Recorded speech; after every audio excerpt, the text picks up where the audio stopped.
How many times have you looked at those heavy addicts thinking they've ruined their lives and it's all their fault?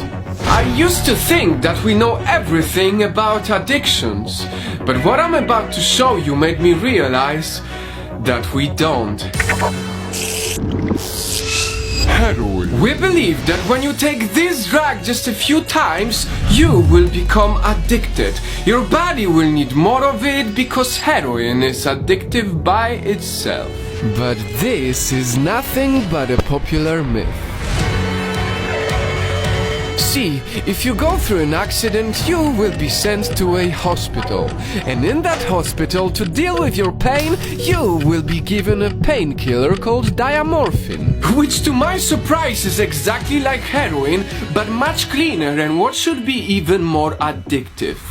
So, in that same hospital at the same time, many people with broken bones are given pure quality heroin. At least some of them should leave hospitals as drug addicts, right? Wrong.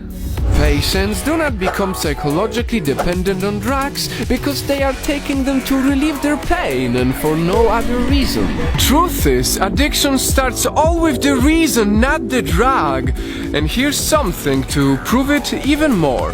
Scientists figured out if you put one rat in an empty cage with 2 water bottles, one with clean water, another one with heroin water, every rat living in isolation will choose the heroin until it dies. But in the 1970s, a professor named Bruce Alexander gave this experiment a tiny twist.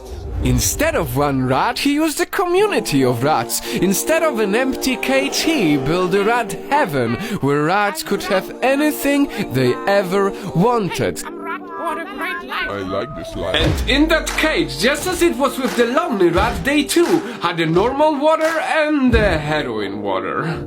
The fascinating thing here is that in the rat heaven, none of the rats chose the heroin water over the normal one. Hey, give me some of that. In a perfect world, none of these rats needed drugs. This experiment shows clearly that maybe it's not the chemicals that addict us in the first place, it's our cage. And if you don't believe the rats or the hospital patients, I have the final example for you. Over 20% of American soldiers were taking heroin while fighting the war in Vietnam. That's hundreds of thousands of people. Back then, many Americans feared that all these soldiers would come back as drug addicts. But when they returned from war, 95% of them never touched drugs again, and you already know why.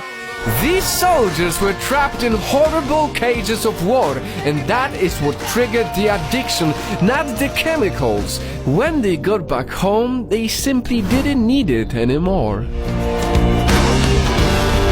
Everyone needs to know about this. Addiction is a result of the problems we go through in our lives. I saw it in heavily underdeveloped Papua New Guinea with massive addiction to the betel nut. I saw it in San Francisco where the income inequality and homelessness are on extreme levels. Get away from me, I will kill you! Why are you talking to me like that? I'm gonna f***ing bash your head! And last but not least, when I was a child I saw it here in my own city, and that's why I decided to make this video. I saw many of our fathers and mothers being addicted to alcohol because of how poor Poland used to be. This post-communist town was an empty, lonely cage.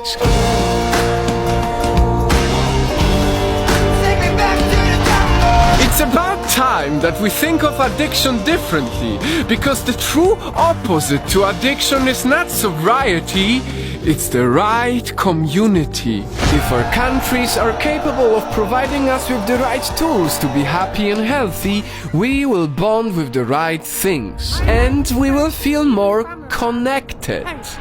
But if we are unhappy with our lives, living in the empty cages with no support and no friends, we will end up bonding with addictions instead. Take me back to the jungle.